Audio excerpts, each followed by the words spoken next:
Hi, everybody. It's episode 342 of PodQuest. Hey. It's Wednesday, March 10th, 2021. I am Chris. With me is Druten. Hello. Walnut.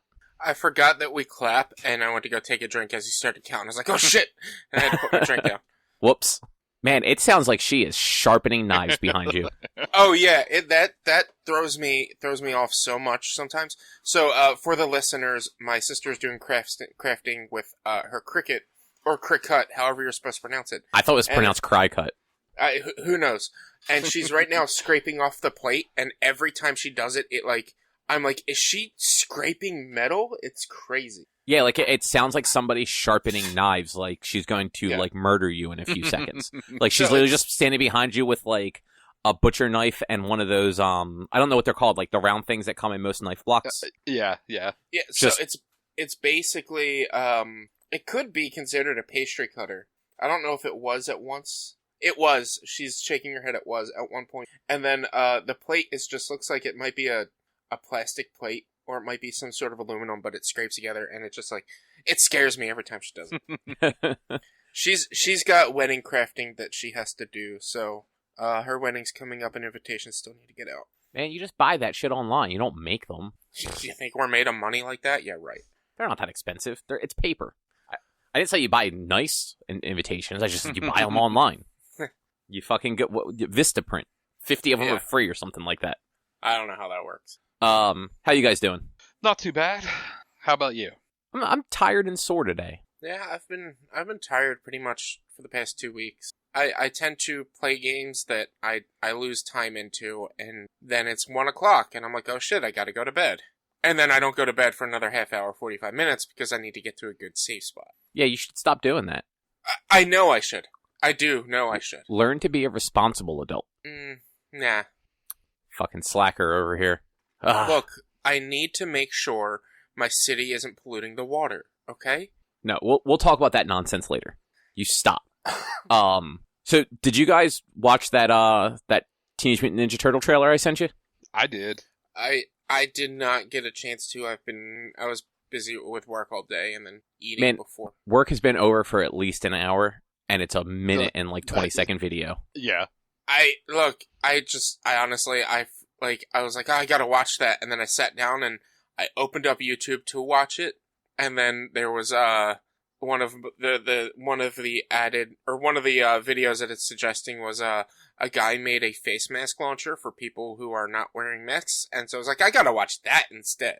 And that's not how the recommended videos work. You watch the video that you meant to watch, and then you watch the recommended video. But the thing is, the thing I meant to watch, I would have had to go to Facebook and then find our chat and then go to the link and then click it. Whereas this, it was just automatically on there. I mean, it's just fucking in your phone. You could have watched it on your phone. I mean, I opened up I was on the computer. I was eating at my desk, getting ready for this.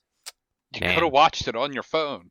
That thing looks really fucking cool. Yeah, so for anyone that didn't see, a new Ninja Turtles game was announced today called Shredder's Revenge.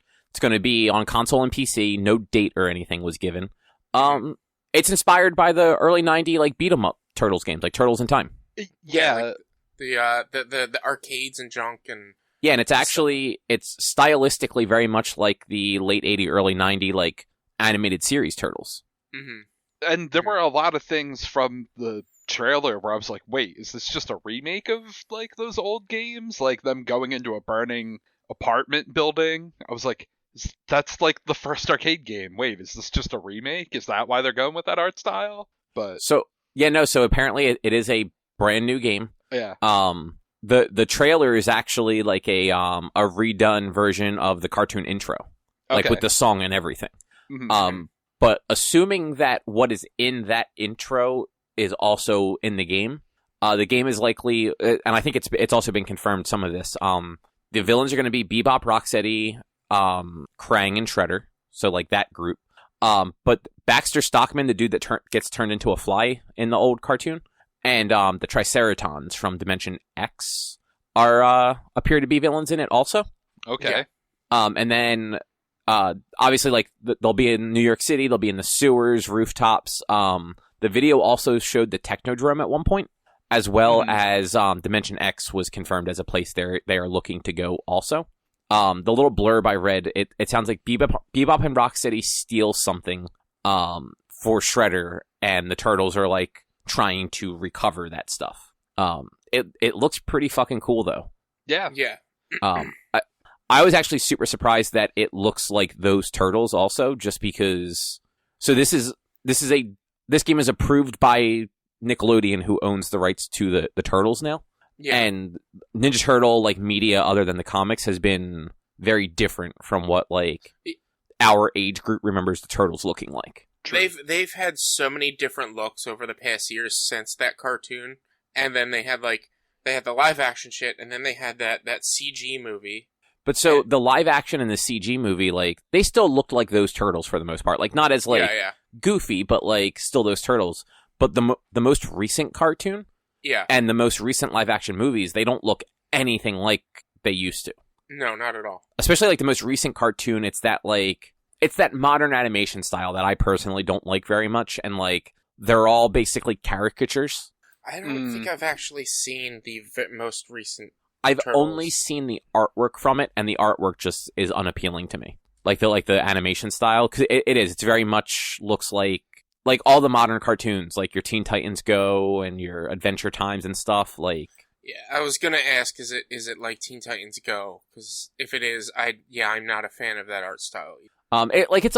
It's a little different than that stuff, but it's still in that vein. Like I said, like all the Turtles are kind of like caricatures, whereas like traditionally they kind of they all look similar. They're just varying shades of green with different headbands and weapons and stuff like that. Yeah. Like I think in that cartoon, like Donatello has like a big gap in his teeth, and Raphael is like this like big hulking, weird looking turtle. Like, yeah, not for me. Donatello has had excuse me. Donatello has had the gap in his teeth for a couple iterations now. At least cartoon-wise. Like, it was a more CG cartoon that they started giving him the gap in his teeth. But yeah, like some of the art choices that they make with those shows I didn't like the CG one. Are you talking about the movie from 2007? No, there was a CG Ninja Turtles series. So I remember the 2003 series, and then there was the 2007 movie. And then there was, like, the 2012 animated series, which I never thought of as CG, but maybe it was. And apparently that one was actually pretty good. I saw, like, 2 episodes of it. It was all right. Yeah, okay. I think I found an image from the new Turtles. Oh, yeah. Like, Raph has, like, like an X on his shoulder, and he's, like, really buff. Yeah, like, it's just... Donatello has, like, I don't know, he's got a hoverboard attached to his back, and April's riding it. Yeah. Leonardo has a thunder sword, apparently. Yeah, and I get it. Like, they're reinventing the characters for a new generation. Like, it makes sense. Like, those cartoons are not for us. But this game definitely is. Yeah. So, it's being done by...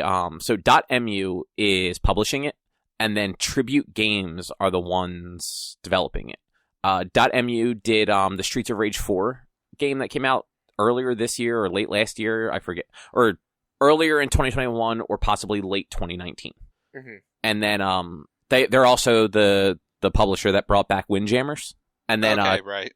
Yeah, Tribute is apparently a bunch of former Ubisoft employees, so they actually worked on like the Scott Pilgrim game and the 2007 movie TMNT like hack and slash tie-in that I think was on like Game Boy Advance or DS or something like that. And then more recently, they've done like the Mercenary Kings game and a handful of other stuff. I was reading online, though, apparently they have been trying to get approval to make this game since 2010. And Nintendo just kept, or no, I keep wanting to say Nintendo. Nickelodeon kept saying no because it was just never the right time for them. Mm-hmm. But they finally said yes, and now we're getting it, and it looks really fucking cool. Yeah, it's definitely going to be on my radar to play. And those games were the console ports of those games, at least from like the arcade versions, they weren't as bad as some of those that era of game. Used to be. Like Turtles in Time is a completely beatable game. Oh yeah, for sure. Yeah. Whereas like the original Ninja Turtles on NES, not. I don't know if you guys remember that game with like the weird like those bomb shock things in the water and stuff. Yeah, that's the one where it was like there's the overworld that you're in the turtle van, and then there's like the overworld is like a top down or like maybe even isometric kind of view, and then you go underground or in a building, and it becomes a like a side scrolling beat 'em up. They kind of went the route of like what's it called Zelda 2. Actually, where, like the overworld, you was just like this big arcing thing. Like they tried to go more RPG with it. And I think it did have random encounters somehow. No, well, I think there were, like, enemies on the overworld map that sometimes you could run into. But then there were also, like, big, like, steamrollers that would run you over and just insta-kill you. Yeah. Sorry, I misunderstood what you meant by, like, random encounter. But, yeah, that game, that was not a friendly game for anybody. No. So the new Turtle series is called Rise of the Teenage Mutant Ninja Turtles, and I hate the art. Yeah. I hate it so much. I mean, look, if you want good Ninja Turtle stuff, just read the IDW comic. I want to. They apparently have like omnibus trades of it now, and like it's at 114 issues, which really like if you get like the big like omnibus ones, like that's only a handful of those. But like it's a really, really good series that like it's a reimagining of them, but rather than reimagining them like that Nickelodeon show, it reimagines them like what they were in the 80s, but like kind of more modern and with a little bit like with twists thrown in. Like in the cartoon and the movies, like they were just mutated turtles. And then depending on the medium, like in the movies, Splinter was just a rat that became a person-sized rat. Whereas in the cartoon, he was actually a human that became the rat after the mutagen got him. Yeah. In the comics, Splinter and the four turtles are actually reincarnations of a clan leader from the feudal era of Japan and his four sons that were all murdered by Shredder. Mm-hmm. And then Shredder is also some sort of like eternal or resurrected like monster, like not actually a monster, but like evil guy. Yeah. So. Yeah, that book is wild but good, and this game looks good too. And I hope they just show more info about it soon. Mm-hmm. Yeah, it looks great. It looks fun. It brings me back, and that's what I kind of look for in games. Yeah, and I like that style of game, like the side scrolly beat 'em up. As long as it's not like the Battletoads that came out last year, I think.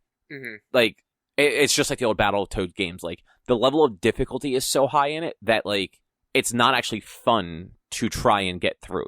Mm-hmm. Like it's just hard for hard's sake, and it's not like the Souls games where you just have to like get better at the mechanics and stuff like that. In a counter argument for Battletoads, that game was hard for hard's sake even originally. So no, I know that. Like it's just that's why they kept that, because that's just how the game was. Like if you could beat what was it, the 4th level when you were on the pig? If you could beat that, you were a god among men. I don't really remember that level, but I remember like that game had a lot of just bullshit in it. And I tried the new one, and it just like it wasn't fun to keep dying and redoing the same stuff over again. Like it didn't have like that challenge where like you felt like you were getting better as you went. And that's kind of how games were back in the day too. Like and again, Ghosts and Goblins, like Ghosts and Goblins, and I'm sure the new one or the remake or whatever it is, it's going to be the same way. It's unforgiving. That's how those classic games are, and there's a huge market for that. I'm not necessarily one of them. It's specific game types that I'll be down for that. Side scrollers are definitely not my thing, but like the From Software games more so are. But those actually have like they're not as unforgiving, honestly. Exactly, because like those games are incredibly hard, but everything has a pattern to it. Yeah. So it's just a matter of learning how like a boss attacks and what attacks they can do. Yeah. And learning how to either dodge or parry or when to attack, when to move away. And it's not even that. It's also like the save states, or not even save state, but like the like respawn areas and like how far you actually have to travel. Like in certain From Software games, you don't really have to go that far until you get to the point that you last died. But like I was saying in Battletoads, the original one for whatever it was, Sega or NES, I can't remember. NES. It was NES. For NES, we could easily get to the first level where you're like on one of those quick flying pigs that are just jumping over things, but we could never get past that. And to get to that takes time that, like, as kids, it was fun to start out with, but it wasn't fun afterwards. And, like, for an adult, like, for me, now I understand that the game is made with a pattern and you just have to remember the pattern. Whereas a kid, I thought it was just all random, so I wasn't, like, actually paying attention to what the pattern would have been. Yeah, no, that's fair. I'm going to skip a little bit just because I know Drew said you have to dip out for a few minutes at 7. Yeah. So I'm going to skip the next stuff and jump down to Microsoft's finalized their purchase of Bethesda this week. Yeah, it finally got all the needed government approvals. Mm-hmm. Yep, both the EU and US approved everything without any like additional conditions. And then Microsoft gave ZeniMax holders, or however this works, $7.5 billion. So yeah. that's an absurd amount of money. I'm bummed out with this. I'm happy like that they got purchased or whatever and everything went through. But at the same time, like, who knows if Bethesda games are now going to be released on the PlayStation products? Well, for one, you want to you want to get a PC anyway. So once you get a PC, it's not really an issue. Yeah. Because any of these games will be on PC, and frankly, Bethesda games historically play better on PC anyway. Yeah, but I don't want. I want to get a PC. I don't know when I'm going to be able to get to that point. We are sometimes down the line before like the next like Bethesda like Fallout-esque game drops. Yeah, I think Starfield is the next one, and that one is probably still 3 years away. Starfield's been in production for 10 years though, so who knows when that game will actually. Well, that's what I mean. Like, if that game comes out, it will be in the next like 3 years, and then it'll be 3 to 4 years after that is when Elder Scrolls 6. Mm-hmm. I think I want to say we have gotten more for Elder Scrolls 6 than we have for Starfield, because like 2 years ago there was an Elder Scrolls like teaser at E3 or something. All that teaser was a splash screen that said Elder Scrolls 6. And I don't recall getting anything for their space game. Unless it was something just the same. I'm pretty sure it was just the same, literally 10 minutes before in the exact same press conference. It was. Yeah, both of them were just because it was Todd Howard, and they showed the logo for Starfield. That is the game, right? It is Starfield. It is. I just looked it up. And it's basically like, yeah, we're still a ways away from this one, but here's our next game. And then after that, they showed the logo for Elder Scrolls 6, and he said, and this is coming sometime after that one. Yeah.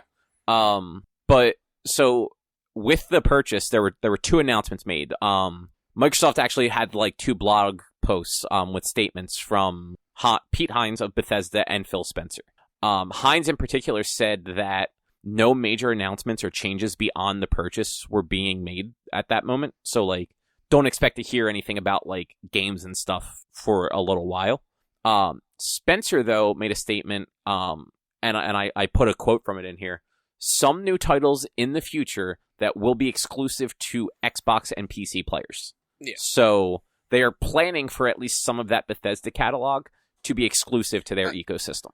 And I feel like it's going to be the games that I want. Like the core Bethesda, well, not the core Bethesda games, but like when you think Bethesda, you think these games. Like, I don't think it's going to be the Dooms and stuff like that. That has too much of a push to be multi-platform, but I really feel like because we've seen that Fallouts and Skyrims, or Fallouts and Oblivion, or not even Oblivion, Elder Scrolls, that's the word, tend to do better on PCs than they do on console.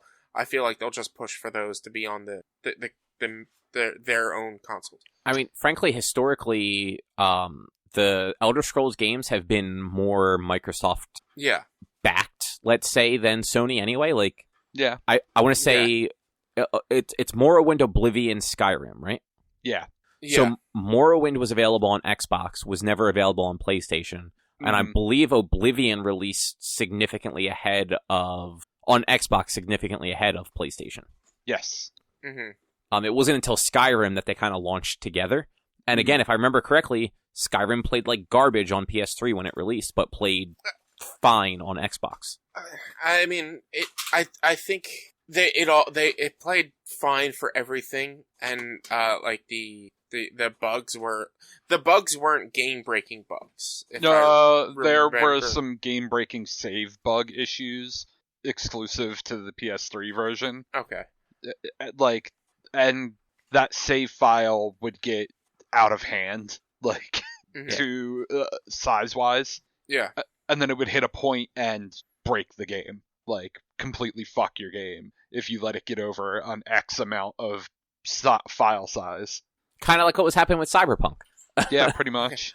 The fact that game is that big, that the save file would get that big, because it would have to remember so much that you did. Yep. It's insane. Like, Eric has said that he has platinumed Skyrim, but there's still a whole portion of the map he's never been to because it doesn't involve getting the platinum. I believe which it. is just crazy. But I know, so like back in that generation, the Xbox was more PC than PlayStation. Like PlayStation always had its unique architecture.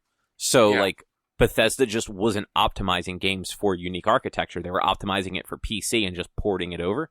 And like those games are broken to begin with. So when they're not really being optimized for the hardware it's on, they're going to be even more broken. Yeah. And I think also mods are available for the Microsoft systems. Yep. For some or most of these games. Yeah, I mean, the mods exist on both platforms. I thought like it took them at least it took them a long time to get them for PlayStation. Yeah, I thought PlayStation still blocked that stuff. Did they finally allow it? I actually think the mods for I'm not 100%, but I think the mods for Skyrim and Fallout 76 went up first on the PlayStation 4. Oh, see, I thought Microsoft had those first. No, if it wasn't first on PlayStation, there were day and date on the two. I know PlayStation was always like more reluctant to do that stuff for claims of like they don't want to impact their player base, but really it's just because they want a closed ecosystem that other people can't access. Yeah, same reason Nintendo does that stuff. But that was more like PS3 era. That's fair. But yeah, I have a feeling that, like Richie said, like the big games are going to end up being exclusive. They're at least going to be timed exclusive. They're like Elder Scrolls 6 is going to be on Xbox and PC for a year before it releases on PlayStation.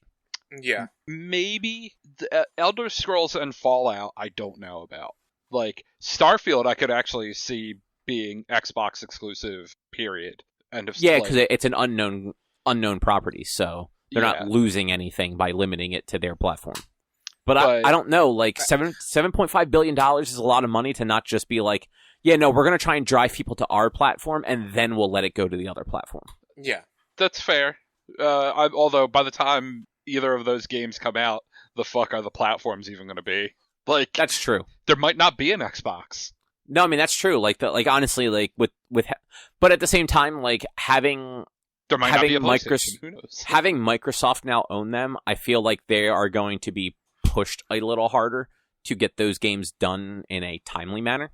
Mm-hmm. Whether it actually works or not, who knows? But again, they spent $7.5 billion. They don't want a bunch of studios just sitting on their hands. Not that they're sitting on their hands, but like they want games on sale to make them that money back. Yeah. So, well, we will see where this shit goes. Yeah. Right along with that Xbox related stuff, if you're part of like the Get It Now upgrade ring, like the beta, pre-alpha, whatever they call it, for the Xbox, you might get the Edge browser upgrade to the new Chromium version, the same one that you have on PC now. And that apparently supports things like Google Stadia, Amazon Luna, and the Steam and GeForce game streaming stuff. Yeah, that's an interesting thing to see if that actually works on those. Yeah, it apparently works. It is buggy, and it doesn't support full keyboard and mouse yet. Okay. But it functions. Like it seems like people have gotten games to load in the browser on the console. They've also reported that things like Discord and stuff will run in that browser. Okay, that's so you can super interesting. Yeah, so you could have like Discord running natively on the console, theoretically. The one thing that isn't sure is whether this will still be available when the patch for Edge goes wide. Mm-hmm. Because knowing that it's working, there's a good chance that Microsoft, rather than putting the engineering time into getting it to work well, may just block it entirely. This way, they're not helping competitors basically improve their game sales, but they're also, they're not beholden to this actually being functional. Yeah. Which I feel like is probably the bigger issue for them, is they don't want people like bitching that like, oh, I can't play my Stadia game anymore. It worked last week. It's like, bitch, you're on an Xbox. Fucking get Game Pass. Yeah. That is a better waste of your money anyway. It's a better waste of money. That is kind of a cool thing to think about, though. Like being able to, like Drew, like you buy a lot of Steam games. Like if you were to buy like an Xbox Series S, like I know you have a Steam Link, so let's pretend you don't have a Steam Link. Mm-hmm. But like to be able to like sit on your couch in the living room on your nice OLED and like do Steam remote play right from your Xbox, like that's a cool concept. Mm-hmm. Especially for people like you can't buy Steam Links anymore. Mm-hmm.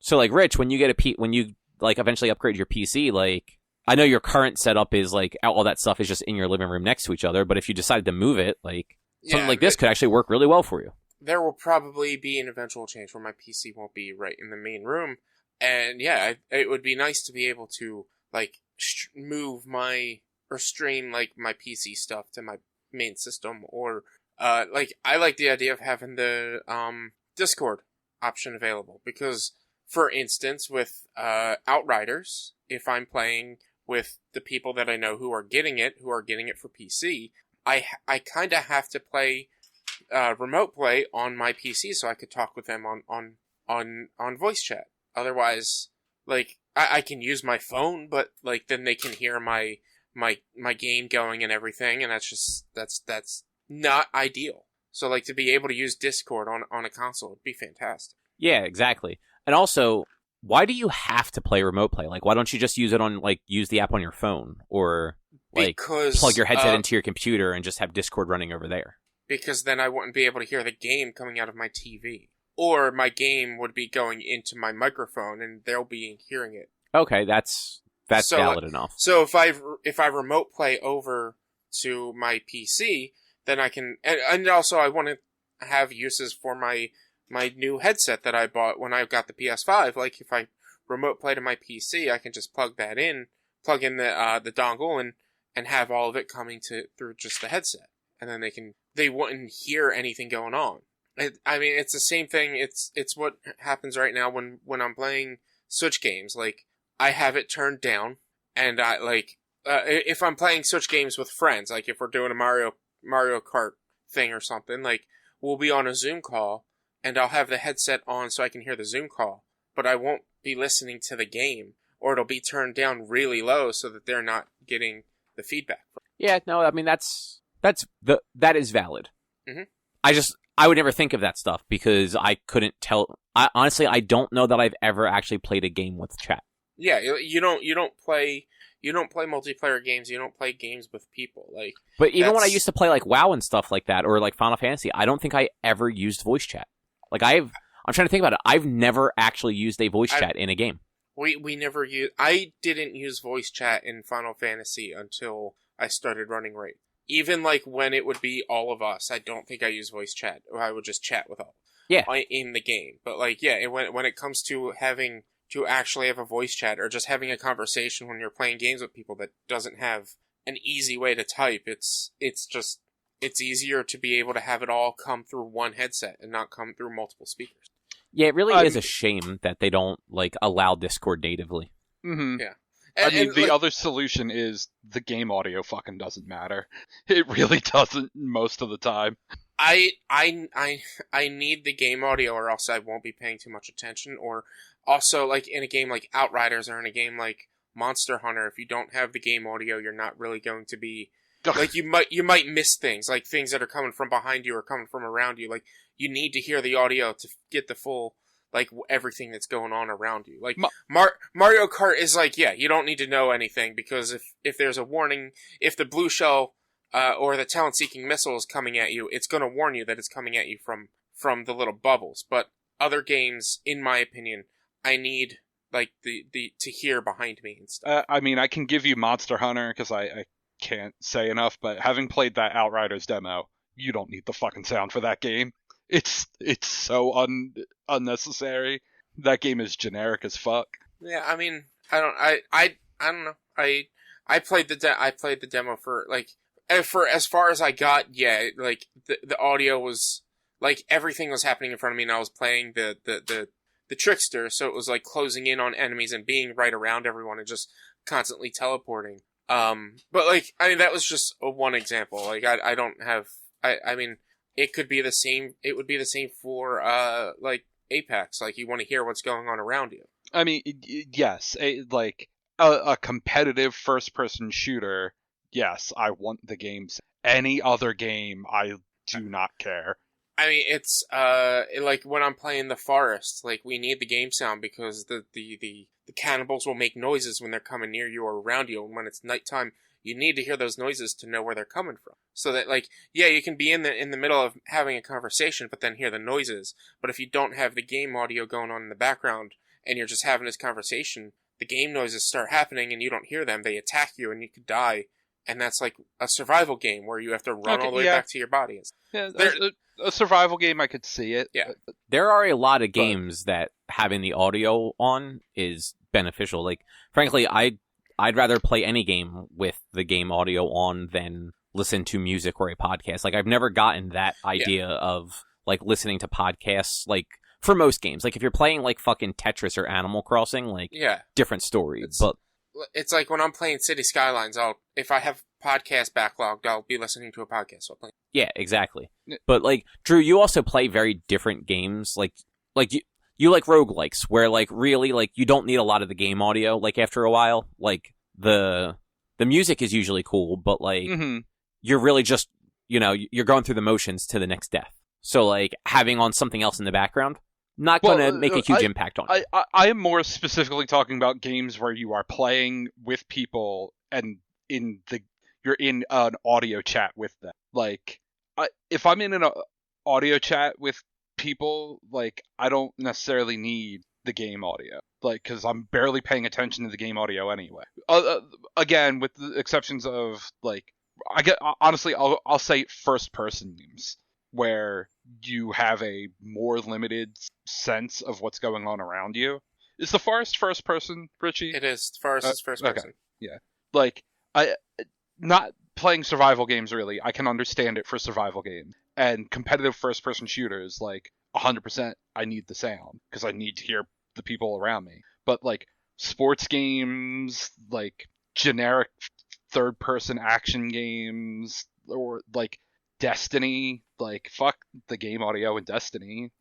I'm gonna pay attention more to the people I'm talking to than the actual game. But, see, I think I would rather have the audio in Destiny, and because, like, you can tell a little bit more from audio if you're being shot and you're not necessarily, like, paying attention. There's indicators on screen what direction you're getting shot from in all these. Like, it pops up. Oh shit! I got shot from back right. Like, yeah, but if you have the game audio, you could hear them coming from back right before you get shot, and you might not die because you have the game audio on, as opposed to getting shot first. Get good and don't die. Like, well, I mean, if you're gonna get shot to be able to tell where the enemy is, then, like, you're already limiting yourself by, like, being closer to death with that. Like, I mean, getting shot once generally is not going to be that big of a deal in a game like that. But, like, that's, like, if several enemies spawn behind you and they all start shooting at you, yeah, getting shot once isn't going to do anything, but in the time that you have to take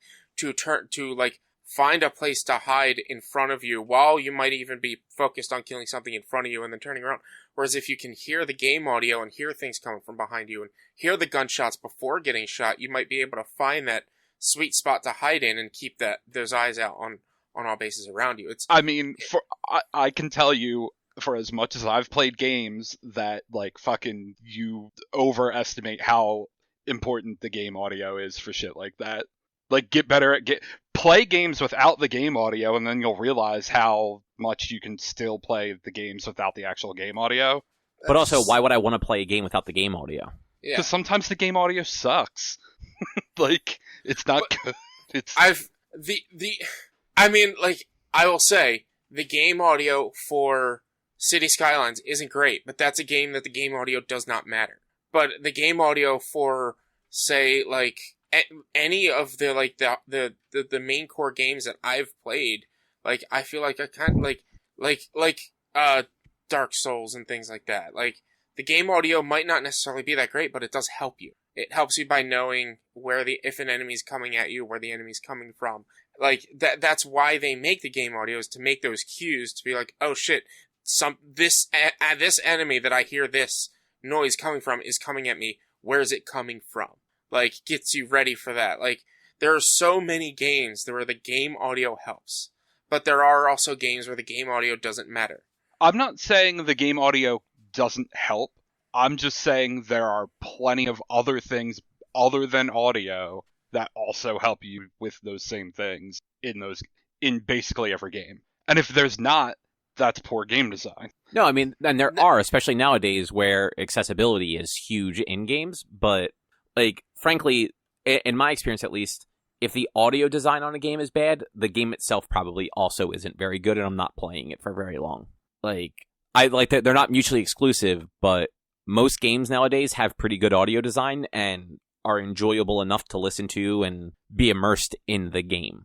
Whereas, like yes, a sports game, like, you're hearing if you're playing Madden, you're hearing the players collide, you're hearing the fake crowd stuff, but, like, there's not really anything else to that. Like, It's the licensed music that they're playing over, like, when you're picking plays. Like, you can just listen to your own fucking music at that point. Whereas, like, if you're playing with somebody with that, like, being able to, if you and your brother are playing each other, like, if you're on the same team, you want to be talking about what you're doing. If you're playing against each other, you want to be able to trash talk each other and, say mean things because you're brothers. Mm-hmm.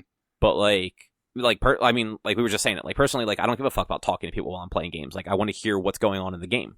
That's why I've never done voice chat before. Yeah. Anyway, I forgot to mention this at the top of the show. It's Mario Day. Happy Mario Day. Yeah, oh, yeah. Happy it is. Mario Day. March 10th, guys. It's Mario. MAR10. In case no one understands why it's Mario Day. Can you explain it one more time? March is abbreviated to MAR generally, and then it's the 10th, so 10. So when you put that together, it says MAR10, which is red like Mario. Oh, okay. It's red as in the color red. Yeah, exactly. Because Mario wears red. Right. Yeah. I'm glad you understand. So when is the green day for Luigi? It's 4/20. Okay. That definitely makes sense. Yeah. And that makes a lot of sense for Luigi, too. Yeah, exactly. Why do you think Luigi wears green? It's not easy being green. Kermit said so. No, it's not. So the Avengers game is getting some changes. Some, like, I can't think of the fucking word. Some, like, game changes, not just, like, DLC stuff. Like updates, I guess? Yeah. So they are going to change the way XP progression works in the game.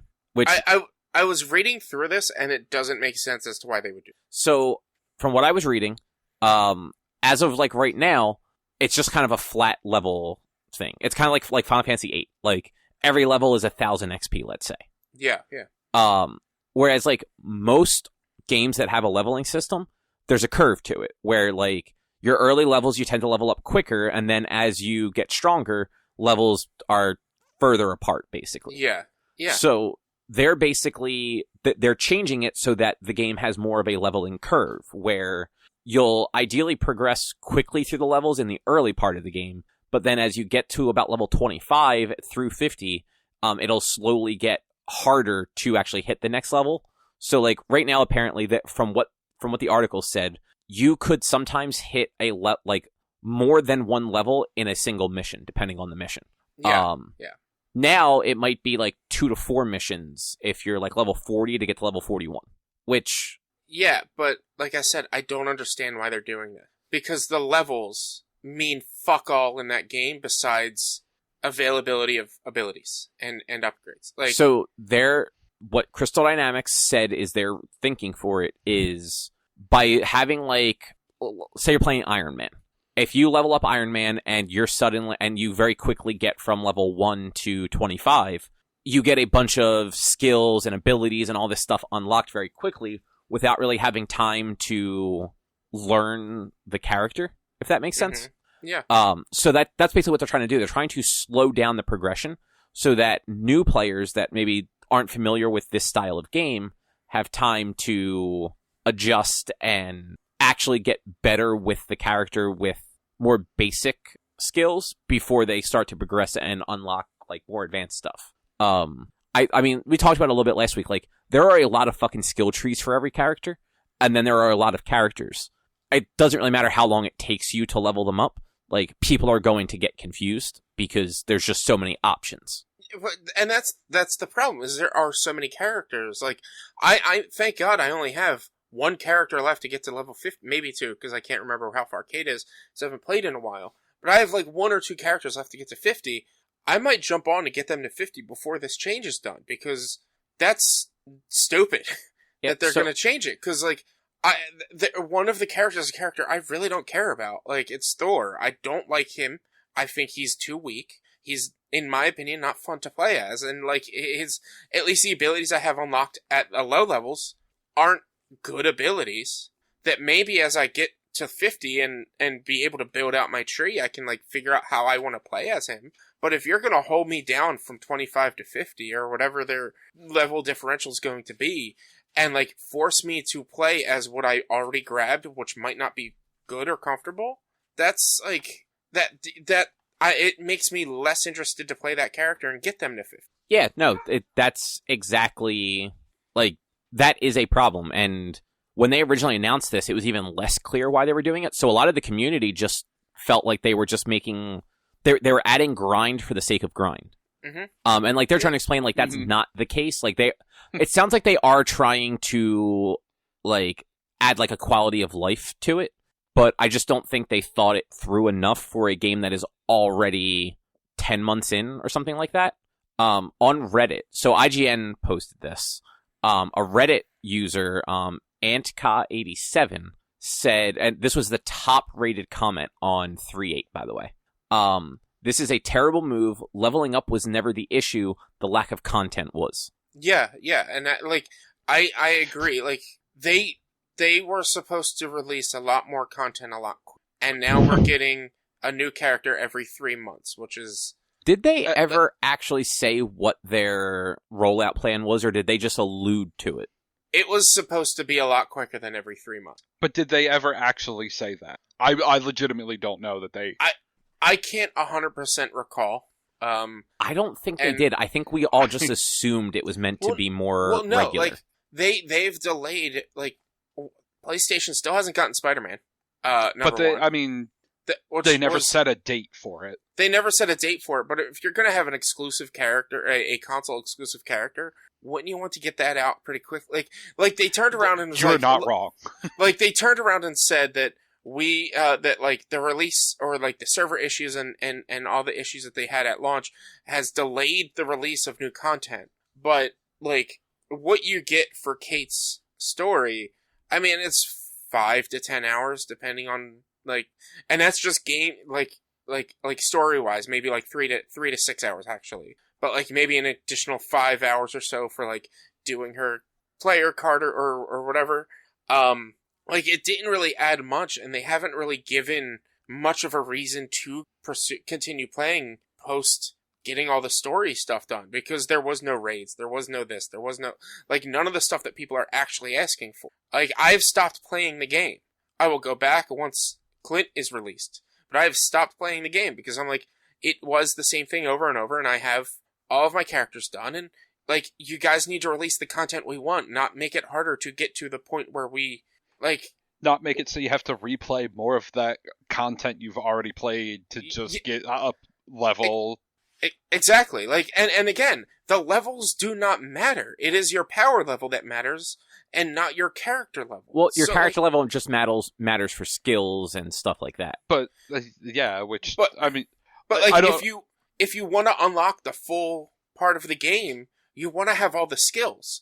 Also, your challenge card. Certain challenges are based off of certain abilities. And if you're holding me down to where from 25 to 50, I can't have all my abilities unlocked because you're making it harder for me to get to 50, then either A, you're making me focus on getting all the first page abilities done first before I go to the customization options, or B, you're making me hold be held to only being able to do what I've unlocked so far and taking forever to get the rest. Now, I get like 2 to 4 missions to get one level. That's kind of bullshit. That would be 1 level a day. So I'd still have to play for 25 days as that character. Like the way I was playing, to get 2 to 4 missions per level, I would have to play for 25 more days in order to get from 25 to 50. So it says 3 to 5 hours is what they're expecting it to add. And that's how much I played after I beat the game. I played maybe 3 hours a day. Yeah, so I mean 3 hours a day would 3 more hours would get you to level cap. Is it reaching max level? Oh, I thought you meant 3 to 5 hours a level. Which would have been obnoxious. But, added 3 to 5 hours total, but so then actually varying. that's then like no, because when I would play on my lunch break, I would go in, I would do the 2 boss missions each day. That's what I would do. I would do the two daily boss missions. And then after that, if there was any time left before my lunch, which that usually took about a half hour to 45 minutes to do them both, if I were able to get that done before my lunch was over, then maybe I would just do some quick missions. But those really didn't give you much it's just, I mean, frankly, most of all the like the non-campaign missions are all just the same thing over and over again. Like it drops you into a canyon, you run to your destination, you fight some guys, maybe you control a point or whatever, and then you go back to the Chimera. Like, well, so there's like 3 type. There's the drop missions, which are the quick 5-minute missions, and then there's like the longer missions, and then there's the hive missions. So like there's multiple mission types that you can run, but like the hive missions are like enemy rushes, where it's just you go floor from floor from floor. So that's why they call it Avengers elevators, because you go in. You get to the first floor, you take an elevator down, you do whatever objective is there, you take another elevator down, all the way down to whatever floor of the hive. Like,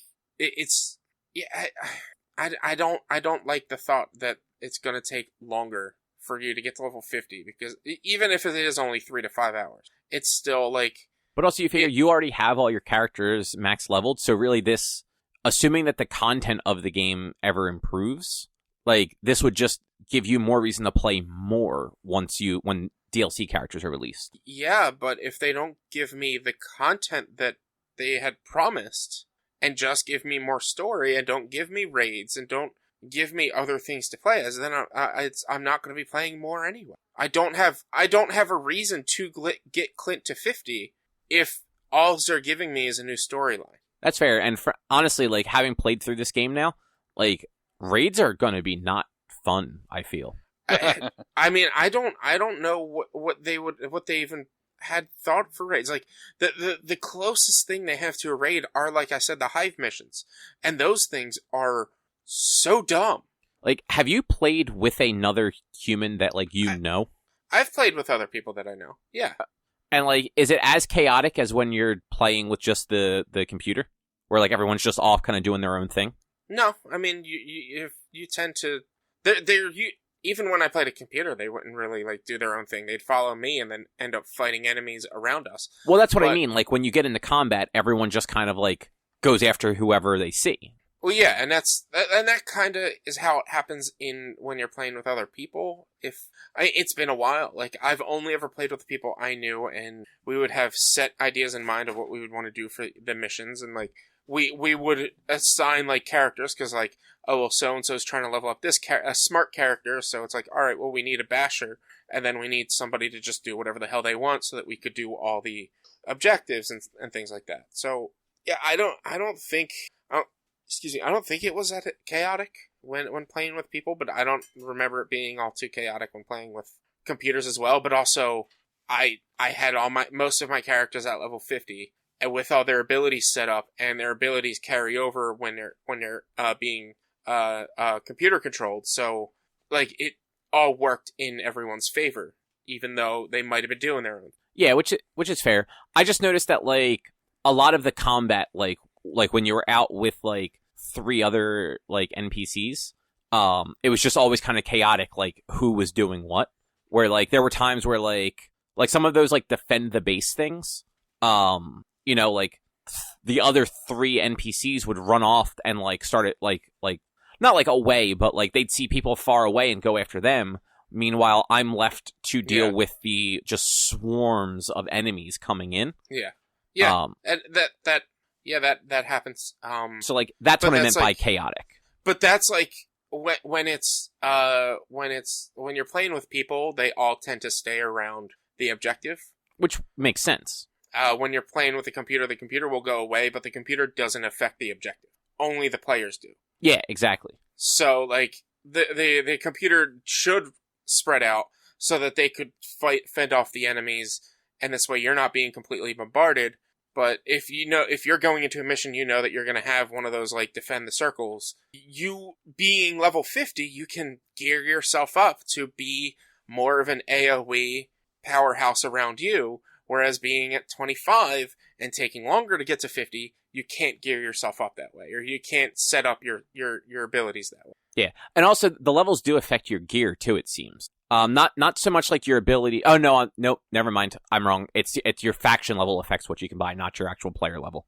Yeah, it's your faction level. So depending on how high of a faction level, which that caps out at 50 for both factions, and if you do every objective for both sides every day, I think it might take about 2 months to get to level 50 for both. I can't remember. Yeah, I tried to buy stuff because I sent you a message for this. We were talking about it last week. I was unable to buy gear from vendors for anyone other than the player I was currently playing. Yeah. It looks like once you unlock the final character, and you're in that like last stretch of the game, basically, the vendors have gear for everybody, and they have their little logos to buy it from. I just wasn't able to really buy anything because I had no currency or faction reputation. Yeah. So like just everything was locked for me. Yeah. But I did finish the campaign. Mhm. I really enjoyed the story. The story was really good. The story is really good. It really is. The end felt rushed. I like you beat MODOK and everything, and then like it just seemed to like end very abruptly. But it's also a service game where it's open ended. You go back into it for stuff. Like I get it. Yeah, I mean, there's also like the war table stuff has storyline things that go on in it. So like after you beat the Avengers Initiative and you go to the war table, like there are like kind of story things that you do, because there's like the hive missions and things like that like it fills out a little bit more of the between time story. But then as you go into Kate's, it's kind of just its own thing.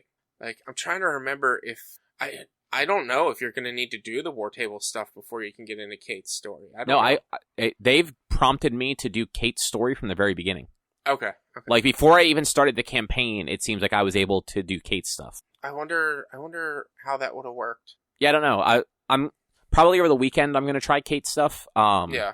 Because like I'm not. I tried some of like the character chain stuff. And those were boring. So I'm not gonna do any of those. Mm-hmm. Especially because like I only like 2 of the characters. So Yeah. Yeah, and those like don't really do much story wise. Like it's just more of just like objectives geared for these characters, and then it unlocks like for Black Widow it has 2 missions that unlock when you do that character chain. I think Kamala only gets 1 mission, and it's not really anything special. Like I don't think it was anything special. Yeah, like you get gear and like an iconic outfit from all of them. But like I did a Hulk one and a Black Widow one and didn't enjoy either. So I'm like, I don't have to do these. I'm just going to finish the story. So I thought like, all right, well, let me go through and like I'll do the character stuff just to like get a little more time with each character just to see if like it changed my ideas. I did those 2 missions. I'm like, even the character I don't mind playing was just I'm like, I just want to finish the story. Like I'm in this for the story. Like I just want to get through it. Yeah. That MODOK fight was long at the end. I mean, it's been a while. Like I beat it like a week or 2 after I got it, so it's been quite a while since I did that fight. So I like what they tried to do. Like they tried to make it similar to the beginning, where you kind of cycled through everybody, and that's actually really cool. Like that's a nice way to do it because they don't give you a choice of who you play as in that part. Like you get dropped in as Cap, and you have to run through like the first like half of it as Cap. And then, like, as it goes on, it's like, all right, well, for this part, you're Black Widow. For this part, you're Hulk. For this, you're that. Like, yeah. Some parts are longer than others. Like, you're definitely Cap the majority of the time, but he was the least available character through the game, so. Yeah. Which, I really hate how little both Cap and Thor were available through the... Like, I understand Cap, but, like, Thor shows up and then leaves. Yeah, you never really get a chance to use No. Thor because he does. He leaves again right after, Yeah. like, everything kind of goes to shit, which is Yeah. literally right after he shows up. And then you find Cap, and then Thor's like, oh, I'm back now. Yeah, and I mean, so the end sequence, too, I want to say Thor is the least used, because the only time I remember using him in that end sequence was MODOK put, like, a shield up, and I had to build up whatever Thor's power rating thing is, and use the Bifrost to, like, teleport underneath of him and attack him. Yeah. And you just have to do that once, and then it moves on to the next phase. But Yeah. a couple of those phases were, like tediously bad because, like, I mean, I think we're both in agreement, like, Iron Man doesn't play very well. Yeah, he's just not fun. Like, he can have some decent abilities, but he's just not the style that I like to. So, like, that portion of the MODOK fight where you have to try and aim underneath of MODOK, but not actually get close to him because he just blows you away right after it, was, like, super not fun. Yeah. Because, like, trying to hover... Because, like, if you're on the ground, the enemies just, like, attack you like crazy. So, like, trying to hover, shoot under him, around his shield that he keeps moving to block you, with, like, Iron Man's shitty aim was just... Like, that was the longest portion of that fucking fight for me. I think what I did was I just flew. I didn't hover, I flew and just circled around and just kept firing at him. I kept running out of fucking, repulsor blasts, too. Mm-hmm. And I didn't use Iron Man at all, other than the mission I had to, so I didn't have any abilities for him. Yeah. Yeah, because I think that level-wise, I wrote it down here. I think Kamala, maybe I got to level 8. And Black Widow was maybe level 5. I don't think anybody else got to even, like, halfway to 5. When after I even had beat the game, I think Iron Man was my lowest at, like, 10. If that. Yeah, like, I'm pretty sure all of mine are at level 4 or less. Yeah, I think Thor might be the lowest at this point at, like, 5 or 6. Because I just I would always have a bad time playing as him. He was just very squishy and die really quick. Yeah, I think Thor is actually level 1. Mm-hmm. Iron Man is maybe level 2, because you had to use him, like, twice. Yeah. I think Cap, by the end, might have gotten to level 3. Mm-hmm. Hulk is also probably, like, level 3 or 4, just because you had to use him a few times in the beginning of the game. Yeah. But, like, once it opened up and you could actually pick what character you wanted, I never picked those 3. Mm-hmm. I picked Kamala and Black Widow, because those were the only 2 that controlled well. Yeah. Black Widow's really fun to use. And when you get her abilities up higher and you fully understand her Black Ops bar and have the, like, be able to build that up quicker, she gets so much more powerful. Yeah, I mean, like, I never, like, she was the one that felt the most like she should be in the game. Like, like, for, like, the control scheme that they used. And, like, Kamala was... I enjoyed playing as Kamala more, just because she actually had, like, abilities, so it was a little more, like, fluid doing stuff. Yeah. But Black Widow just felt like that character was the one they spent the most time, like, making the combat not feel clunky. Yeah, I mean... Because she also seemed, like, I remember you saying that, like, how, like, the characters don't automatically target in on enemies, but, like, Black Widow definitely does. Like, because there was one mission, I think it was one of her missions that I did, like, the character chain one. You had to go into the base and you had to destroy, like, the 4 canister things or whatever. Mm-hmm. And I would run over those, start attacking them, and robots would come up behind me, and she would just turn around and start attacking them instead of attacking the thing that I had been facing initially. But I think you're right. I don't think any other character did that. Yeah, I know. I don't think Hulk did, but Hulk was an AoE guy, like... And I didn't really do anything besides his slam attacks. Yeah, like, Hulk definitely didn't. I only used Thor in that one mission. Like, that, yeah. His first mission. And same thing with Iron Man. Like, most of Iron Man stuff I was flying for, so... Mm-hmm. But I don't think Cap really did it too much, and I don't think Kamala does either, so, like, Widow may have been the only one to do it. Yeah, I can't remember. I can't think at the moment if like, ever noticed it. But yeah, like, for a mediocre at best, like, gameplay experience, like, I said it last week too, like, the story is just very well done. It feels like a Marvel story, and not like an MCU story, like an actual Marvel story. Yeah. And all of the characters were really well done. Like, I feel like Travis Willingham had the most fun as Thor. Thor has been his goal to voice his entire life. Yeah, like, that just... he just seemed like the one...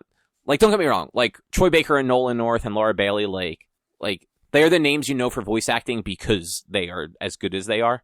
Yeah. But, like, he just seemed like he was having the most fun as Thor. Yeah, oh yeah, he was, but he also, in my opinion, had the least amount of lines because he had less lines than Cap did. I swear. But like, he was technically in the game longer, and he had less lines. Yeah, no, I agree, because you actually have to play as Cap more than you have to play as Thor.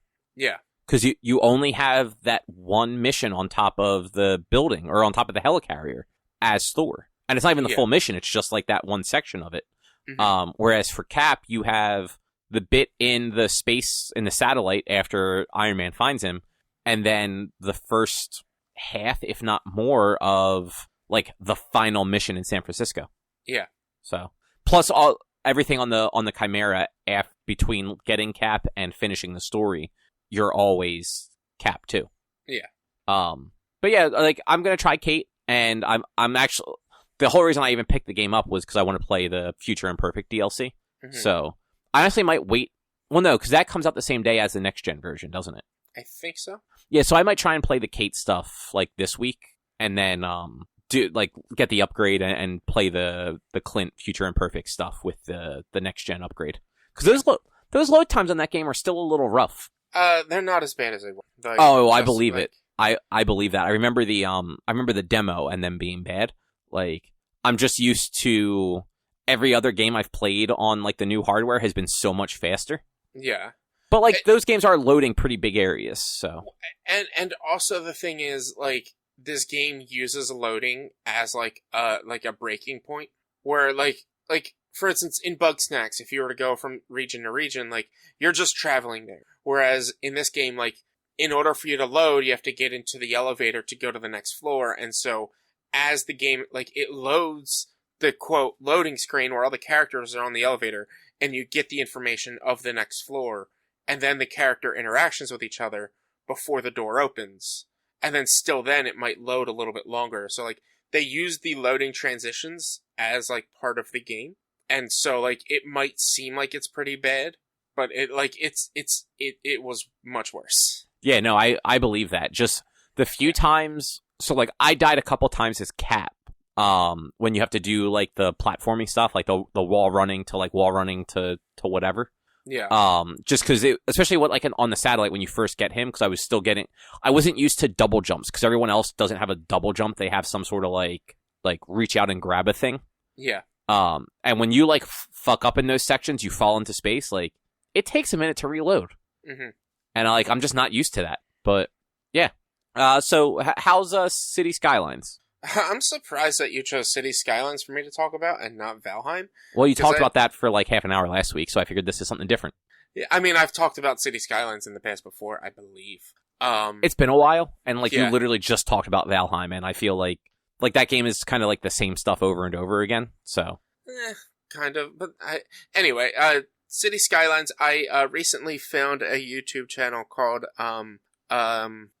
what's the channel called now? I gotta look that up real quick. But like it's a city planner plays, and it's a city planner who plays City Skyline. And so I started watching his videos while I was working, and then after having beat Resident Evil 7, I was like, I need a break from like games, like from like hardcore games. So I need like just something mundane and monotonous. And so like I was like, you know what? I really like playing City fucking Skylines, so let me play that again. And so I think I've started 3 cities in the past 2 weeks. Because you never start back and play the city you were playing. You just make a new city every time. And you play for 5 hours in one city, and then you figure out what you fucked up on, and then start a new city the next time you play, and make sure you don't fuck up. But man, you need to just learn how to stick with something and just fix your mistakes. I have a city that I put a bunch of oil industry in one zone, and traffic gets so backed up going to that zone. I don't think there's any way to fix that. So I was just like, all right, fuck this city, it's done. Like, I just can't play this city anymore, and gave up.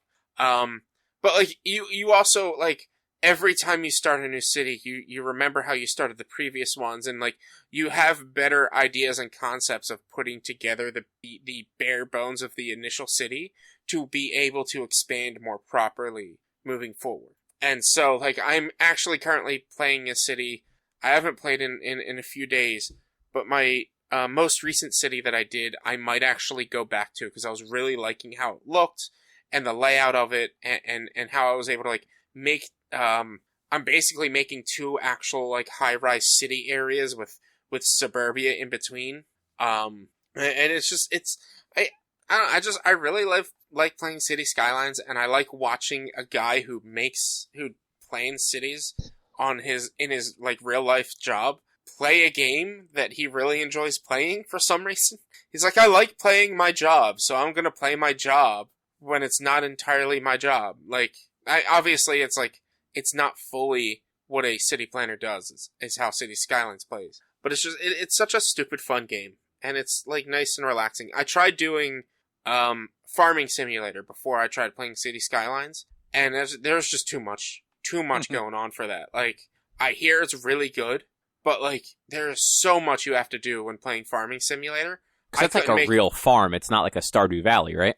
Yeah, it's a real farm, and it's like, you don't start from nothing. You start from like a little bit, and so like they run you through the processes, and at least in the tutorial they run you through the tutorial of like how to use each machine and what each machine does, and setting it up, and you can hire people and stuff like that. And like I did that for like, I tried it for like less than an hour, and I was like, this is too much real. I can't do this. Which, you know, you don't always want real when you're playing a game. Yeah, exactly. Like, I mean, you do want real, but you don't always want real. Like, it depends on the game. Like, if you're playing a simulator game, you do want kind of real. But when it gets to that, like, really, really real, you don't really want it. Exactly. That's kind of what I meant. Like, you don't want to feel like you're actually on a farm. Yeah. You want to just feel like, oh, this is what a farm could be like. Yeah, like, if I'm playing a farming sim, I want to play, like, Stardew Valley or Harvest Moon or something. Well, that's not a farming sim. Like, this is a sim. Farming Simulator is a sim game. Yeah. It was, like, you can hire farmhands, and, like, honestly, if I were playing a farming simulator, like, that's all I would be doing was hiring farmhands to do each of the jobs that they can auto-do, and just stand there and watch them, because I'm just like, I don't remember, like, you have to be so accurate with, like, I had one of my farmhands like plowing or pulling up the wheat on my farm, and you had to take the cart and have the wheat drop into the cart. And to get that accurate and to ride the same speed as the car next to you, and then turn around properly without crashing into each other so you could get the next line coming. I was just like, this is too much. Yeah, that sounds like a lot. Yeah, it is. But City Skylines, I've learned from watching the city planner plays on YouTube, like how to make roundabouts, which really relieves traffic a lot. Like New Jersey, you're kind of screwing up saying no roundabouts, because roundabouts really help traffic. And then like I've learned like different like ideas. Like the first time I played back forever ago, I think I lost the save, which kind of, or it might be on my PS4, but like I could have swore I had a different city than the one that says that was my first save. But like my first city, like I didn't understand like roadway hierarchy that much. I didn't understand the controls and placing things down, and I just kind of just threw things all over the place. And it's like, fuck it, let's see how it works. And now with this new iteration, I'm just like, okay, so I got to make sure to do this way, and right, because like the dumb thing in the game is the first road you can build is a local road. You cannot build any other roads until you build a local road. And the game loads, and how you get people to your city is from a highway connector. So you essentially, the first time I played the game, I built just a one-way local road coming off the highway and a one-way local road going onto the highway. And that's like, and I would split it every couple of blocks so that like people could turn around. But now I'm like, oh, I could actually just like build my local road and then go to the bigger roads and then connect it from there so I don't have two different roads that I have to upkeep, and I know not to split every block on the main roads and maybe every other block on the main roads to reduce traffic and traffic congestion. So this was a PS Plus game like a year or so ago, right? Yeah, it was. This and Farming Simulator was PS Plus at the same time this last year. I believe it was last year. Oh, were they really? Yes. Shortly, it might have been March or April, maybe even May. It was shortly after the virus had hit. It might have been PS Plus prior to then as well. But last I saw it was like they were both available at the same time. Okay. But like I can't seem to find my first city, which kind of bums me out because like I kind of want to like see how that city was and like is it saved on your PS4 maybe? It wouldn't make sense that it didn't upload to the cloud because one of my other PS4 saves came over.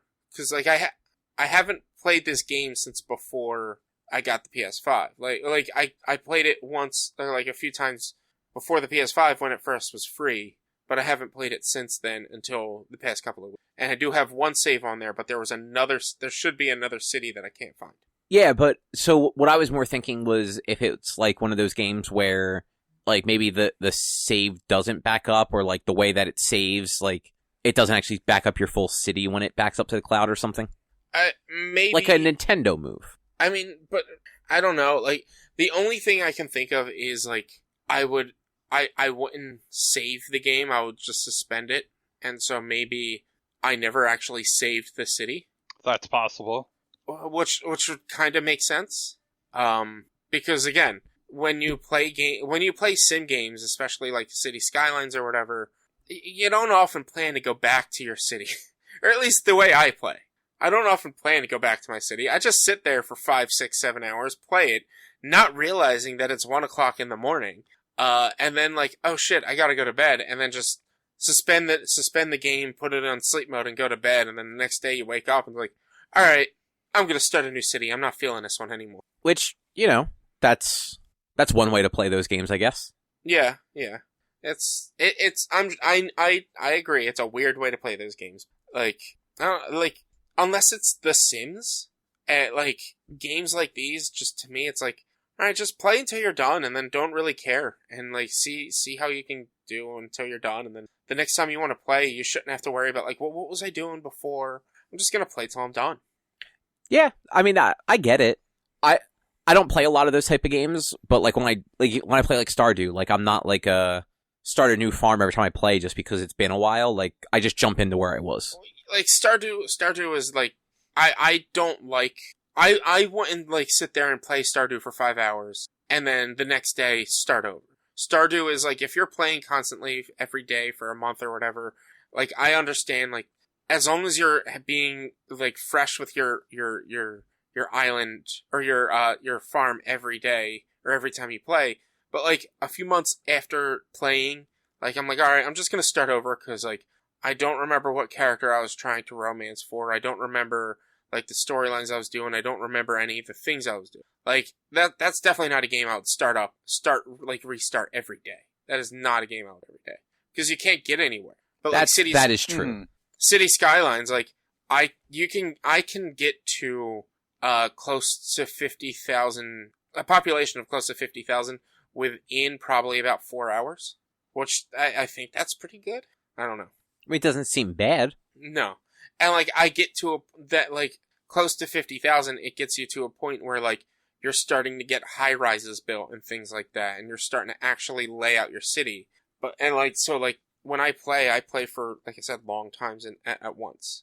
Come on, man. That's not even the population of Cherry Hill. You know, but I'm... if 50,000 people isn't the population of Cherry Hill, how am I able to have such big high-rises, huh? I mean, there's high-rises in Cherry Hill.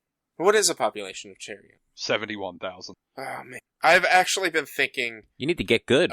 I've been thinking of, like, going online and seeing if people have built cities in City Skylines. Like, I'm sure they have. I want to see if somebody built Philly, completely terraformed the entire like map and built it out to look like Philly, to see how bad like the roadway network is or whatever, or just like I don't know. I just want to see people's creative abilities in this game and see like how invested they can get into like recreating actual cities. But see, like the Philly road network isn't that bad. Like you want to pick like Boston, where it's just like pasta thrown at a fucking board.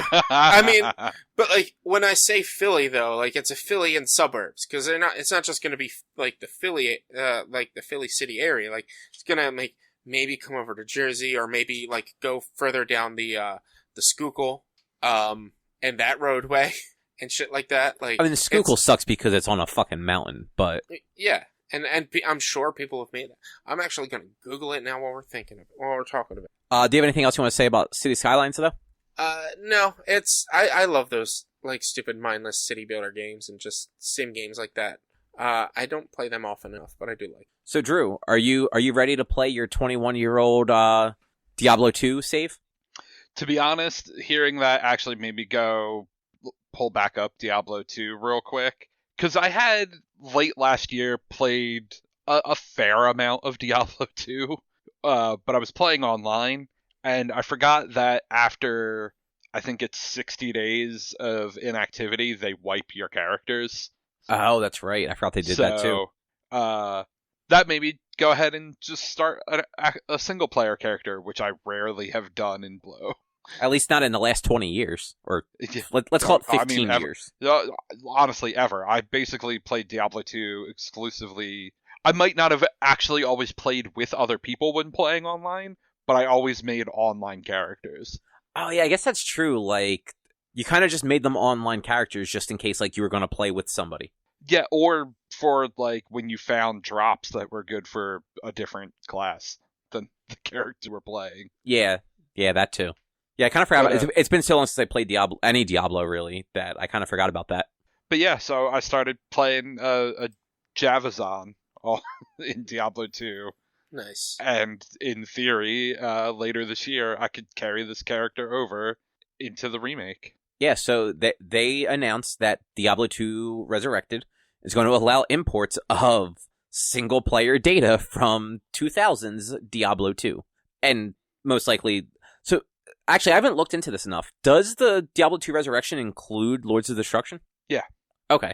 So then, yes, you could also bring in your Lords of Destruction save. It was confirmed by the producer, Matthew Siderquist, I'm going to assume, who in an interview with IGN said, yes, keep your old save files. Back when we were working on the remaster, we wondered if the old save files would work. So we kind of shoved it in, and it worked. So yes, your local single-player save files will carry over, which is just the best fucking way to develop a game. Like, we didn't know if this worked, so we just fucking forced it, and it worked. So, like, have fun. Like, when I first read this, like, I thought that was wild, because it's a 20-year-old game, and they're making save data work. From what you were saying, though, this game is mostly like kind of like what they did with Demon's Souls, from the sounds of it. They took the base code and just put, like, a shiny coat of paint on top of it. Yeah, because, like, it has the hit a button and you can play in the old graphics option. Okay, I didn't seen that. Yeah, so I guess at some level... Also, in a lot of the talk they did during BlizzCon, they talked about how they needed to keep it basically running off the old rules of how Diablo 2 works, otherwise it would break basically every skill in the game. So it's essentially like you said, a shiny new coat of paint running on the old engine. Which, I mean, frankly, like, that game plays fine. Like, I'm sure there are 1,000,000,001 bugs and exploits that people have found over the years. Oh, for sure. But, like, if that's not what you're looking to do, like, you can jump into that game and it's functional. Yep. Like, it's not, I mean, to go back to what we were saying before, it's not like a Bethesda game where, like, depending on what hardware you're playing it on, it might just die. Mm-hmm. So that is pretty cool, though. Yeah. So Nintendo has some more rumors stewing about a Switch upgrade again. Seems like every year for the last couple of years it's been like, hey, there's a rumor. So this one's reported by Bloomberg that a new version of the Switch is in the works, and it's said to have a 7-inch screen instead of the 6.2-inch screen that they currently have, which would basically like take out the bevel, like around like the blackness around the edge of the screen. Mm-hmm. And it'll support up to 4K output like it when it's docked on TV, and the screen on the Switch itself will be an OLED instead of just like a standard LCD. Mm-hmm. So like that stuff's all actually pretty cool. Like if it can do that. Yeah. The OLED in particular, from what I've read, it would potentially improve battery life, offer higher contrast because it's an OLED, as well as a faster response time. So like all that stuff would be good. I feel like that the price is going to jump though. I mean, maybe it's only a 720p screen still. That's true, but like I don't know. I don't think it's going to suddenly become a $500 thing, but I feel like it's going to be like $350 instead of $300. Okay, yeah. I think it'll. How much was the new 3DS when it came out? I want to say it was $250. Were the DS's 200 or 3DS's 200 I think so. at the time? I think it was a $50 difference. Okay, then all right, then maybe that 350 sound reasonable. Because I was gonna say like it's probably just gonna be 300 and the old Switches are gone. Because isn't the Switch Lite is what, $30 less than a Switch? Is it or something like that? Isn't it like 200? I don't. Oh, is that $100 left? I thought it was just like a little less. I'm checking because I so don't remember. Man, you own one. Yeah, we bought it a year ago. No, you're right. It is $200. Okay, yeah. Okay, yeah. I did not realize it was a $100 difference. But no, because they're not going to. It's Nintendo, so they're not going to lower the price on the existing Switch. So it'll be just $50 more for the new one, and they'll start to phase out the old one entirely. And then maybe at some point they'll drop the quote unquote new Nintendo Switch to $300. To $300. Mm-hmm. But yeah. My favorite thing were like people speculating on names. If they don't name this the Super Nintendo Switch, they fucked up. Yeah, you're right. It's going to be the new Nintendo Switch. So. Yeah, or just something else stupid. It's going to be the Wii Switch. The Nintendo Switch U. Yeah, exactly. Like they're going to pick the worst fucking naming convention they can. But if they just stuck a Super in front of Nintendo, why the fuck not? Mm-hmm. This might be the first time I buy a quote upgraded console. Because I've been saying like if they come out with like an upgrade or like a Switch Pro or whatever, that'll be the first time I'll get. Why? Why this one? Because I mean I use my Switch more than I use most other consoles. Like I tend to play a lot more Switch games. Like currently right now I'm switching off back and forth between PC and PS5, but like I enjoy my Switch games more so than I enjoy my other games, and I want that upgraded version, and I want to have my honestly what would happen is like my current Switch would be my travel Switch. This Switch would be my stay-at-home Switch, so that if my home Switch broke, I'd be like, all right, well, I've got my travel Switch, or I've got my home Switch, or whatever. But the travel's canceled forever. The world ended. Yeah, I know, but it's not canceled forever. Honestly, I don't just like out of all of like the console upgrades, like I would definitely at least look at an upgraded Switch, like because at this point it's the base one is 4 years old. Like you, like I play my Switch a pretty good amount, and I play mostly in handheld. So having just a higher quality screen that consumes less battery life seems like it could be cool. It also, for me, it depends on what sort of benefit there would be to it also. Like with the new 3DS, like there were like 2 games that you couldn't play on anything but they weren't games I was interested in anyway. Yeah. And like otherwise, like the games that I wanted to play were fine on like the base 3DS. I didn't get a new 3DS until later in its life cycle when I just wanted the bigger screen. Like I wanted something bigger that didn't like feel like it was going to just like crumble in my hands, because the original 3DS was pretty fucking tiny. Mm-hmm. Whereas like with this, it's like, okay, well, if it plays anything better, like smoother, what have you, like it might be worth it, depending on the price at least. But it's at least an interesting thing.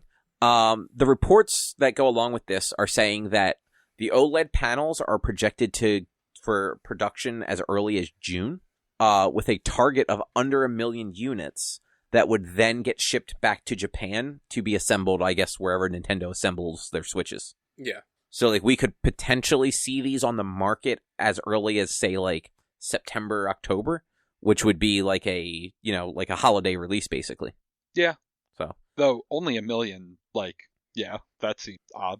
well, so that would be at least the initial run, because it's not a new console, so they're probably not expecting some huge influx of people suddenly buying them the way that like the new release of the Switch or like the PS5 or Xbox were. Sure. And like with the way the economy is, they also just don't want to take I'm sure they don't want to take a big hit on the hardware costs and then like have them just sit on the shelves. Yeah. Because it seems like from what I've seen and heard and stuff, the Switch Lites seem to be the ones that are selling like crazy because people want the small portable cheaper one. Is that why? Or is it those are the only ones that ever seem to be in stock? I don't know. I've seen the regular Switches in stock a few times more than the Lites, but I also don't go looking for it. So I mean, I can say anecdotally, I fucking rarely ever see actual Switches when we're in a store. But I mean, there might be one or two Lites. Like when was the last time you actually looked for a Switch? I mean, looked for like months ago, but I will if I'm in like Target and go through the game section, I will just passingly look, and there's like never real. I mean, that could also be by design if they're trying to kind of flush those out so that they can release a new model and not have confusion of the two different models on the shelves. Well, I mean, that's what I'm saying is like, I don't know that Switch Lites are selling because they're the one that people want versus they're the ones that Nintendo's actually. I mean, that is possible too, but I do get the impression that people do want the Switch Lites. Like, not everybody, but like Sarah wanted the Switch Lite over the regular Switch, right? No, she didn't. She absolutely right, did that not. was the other way around. Yeah, she wanted the actual one, but it was not fucking possible to find. Right, I forgot about that. So looking on Target right now, the Mario Switch and then 2 different versions of the gray Joy-Con Switch are available. Doesn't say how many of each, but they're shipped to Deptford is what they say. Whereas, I don't know, they all say shipped to Deptford. So this is just the Deptford Target, whereas the teal, pink, and yellow Switch Lites are available in stock. So yeah, it seems like the Switch Lites are more available, at least at the Deptford Target. Well, I mean, there you go, I guess. Anyway, Rich, you want to tell us about Supernatural Season 6 in 100 words or less? Not really. Okay. No.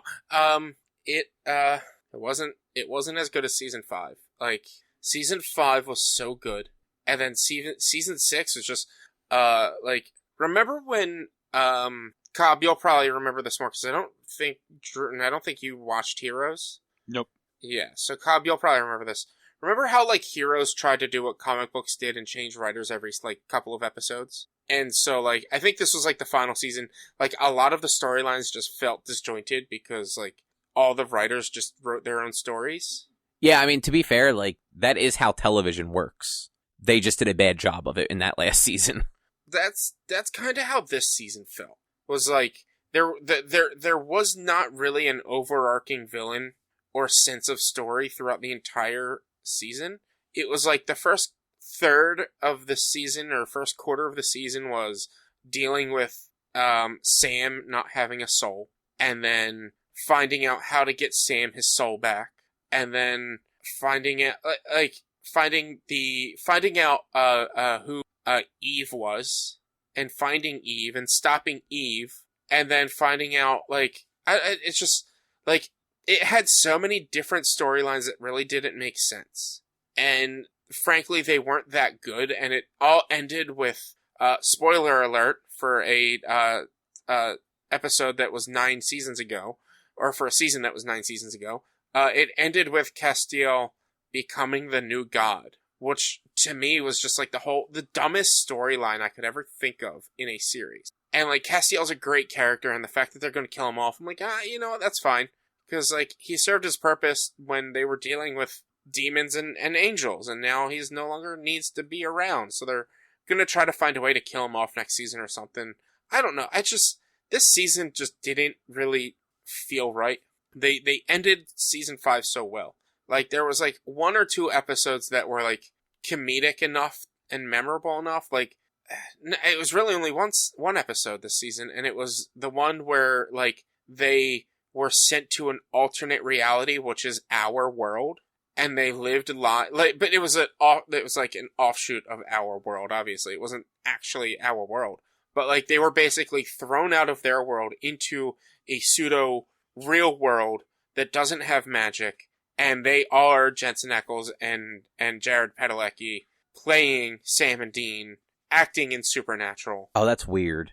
And they run into Castiel, who's Misha Collins, and it's Misha Collins being Misha Collins pretending to be Castiel. And like I didn't know this, but it's true in real life. Like, one of the actresses who played one of the main demons in like season 4, her and Jared are actually married in real life. So they played husband and wife in this alternate version.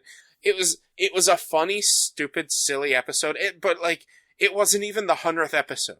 It was like 120th or something. Not even, like 115th episode or whatever. Like, this would have been great for a 100th episode thing or a 200th episode, but not for like just a random spot in the middle of the season that just like was nothing special. Actually, you know what? There was that one season that was shorter. Did they have a short? Yeah, I guess they would have because of the strike in 07. There was one, but I still don't think it was a 100th episode, because you're saying 4 seasons of 20 episodes or more, so it'd be 80, plus like it's usually about 22 to 23, so it'd be like 88 plus the 13 to 15, so they would have already had 100 episodes. Yeah, they should have had. They should have hit their 100th episode between seasons 4 and 5, depending on when. It would have been early season 5 then.